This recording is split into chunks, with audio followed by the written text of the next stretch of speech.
2018-তে আমি অবসরে গেছি।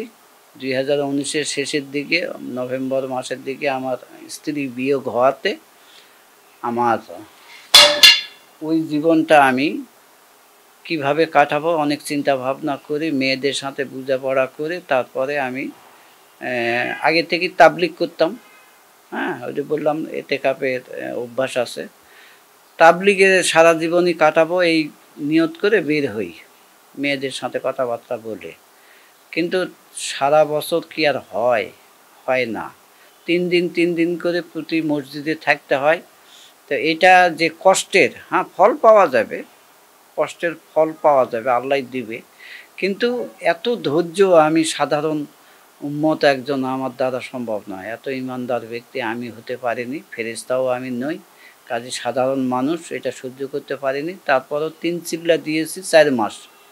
দেওয়ার পরে মনে করলাম যে না, আমি মাঝে মাঝে চিল্লাতে যেতে পারি, কিন্তু কন্টিনিউ একবারে এটা করা লাইফ পর্যন্ত মৃত্যুর পূর্ব পর্যন্ত না, এটাতে আমার দ্বারা সম্ভব নয়। তখন এসে ম্যাচে উঠলাম মোহাম্মদপুর। ম্যাচে উঠে ওখানে সমমনার অভাব। হ্যাঁ, বিভিন্ন বয়সের ছেলে চাকরিজীবী এদের সাথে অ্যাডজাস্ট হয় না। হ্যাঁ, তো বয়সের কারণেই হোক আর আদব আচরণের কারণেই হোক হয় না। তখন আমি খুঁজতে শুরু করলাম কোথায় থাকা যায়। কিন্তু আমার 2 মেয়ে, এরা 2জনই বলে, ও বলে আমার কাছে আসো, ও বলে আমার কাছে আসো। কিন্তু আমি ওই জামাইয়ের উপরই নির্ভরশীল হতে চাইনি। মেয়েদের তো বাপের বাড়িতে না, তো ওরা তো বাপের বাড়িতে না, ওরা তো স্বামীর বাড়ি। তো স্বামীর বাড়িতে কি আমি সদস্য হতে পারবো? মেহমান হতে পারবো, কয়েকদিনের। সদস্য হতে পারবো না। এটা আমার দূরদর্শিতা আমার ভিতরে কিছুটা আছে। আমি পারবো না এত দীর্ঘ। ওই যে তাবলিগের ব্যাপারে বললাম যে না, আমি দীর্ঘ মৃত্যুর পূর্ব পর্যন্ত আমি তাবলিগে এখানে ওখানে দৌড়াদৌড়ি করতে পারবো না। বয়স এমন একটা বয়স আসবে যখন আমি নিজেই অচল হয়ে যাবো, ইনঅ্যাক্টিভ হব। তখন আমাকে নির্ভরশীল কারো না কারো উপরে হতে হবে। কিন্তু এখানে থাকে তো এরাও আমাকে অ্যালাউ করবে না। হ্যাঁ, এরাই বলে দিবে যে না, তুমি পারতেছো না, তুমি বাসায় চলে যাও। ওরা আমাকে টানবে না।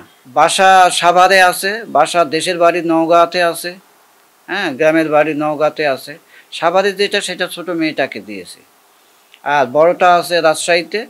ওকে অন্যান্য প্রপার্টিগুলো দেওয়া আছে, অর্থাৎ মৌখিকভাবে সবই দেওয়া আছে, ওরা ভোগ করে। আমি শুধু আমার পেনশনটা নিয়ে আর আমার বাবার মায়ের সম্পত্তি যেটা ভাগ পাচ্ছি, পুকুর পুষ্করণী বাগান টাগান, এগুলো নিয়েই আমি আছি।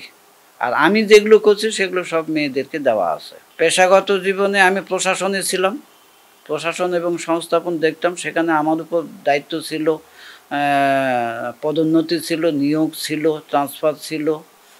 এই 4-5টা গুরুত্বপূর্ণ দায়িত্ব আমার কাছে ছিল, যেখানে 2 নম্বরে কাজ করলে অনেক কিছু করা যেত। কিন্তু না, আমি আমার সঙ্গপাঙ্গ এবং আমার সিনিয়র বসকে ভালো পেয়েছি, ফলে আমি ভালো পথে চলতে পেরেছি এবং ভালোভাবেই ওখান থেকে রিটায়ার্ড করে বের হতে পেরেছি। চিকিৎসা নিজেদের, কিন্তু এটা একটা কমিশন আছে। আমরা যারা এখানে মেম্বার, সবাই না, যারা মেম্বার হতে পেরেছে, লং লাইফ মেম্বার যারা, তাদের জন্য একটা আছে, সুবিধা আছে, যে আমরা অন্তত ডাক্তার দেখানোর জন্য আমাদের যে ফি, সেই ফিটা মাত্র 30 টাকা করে নেয়।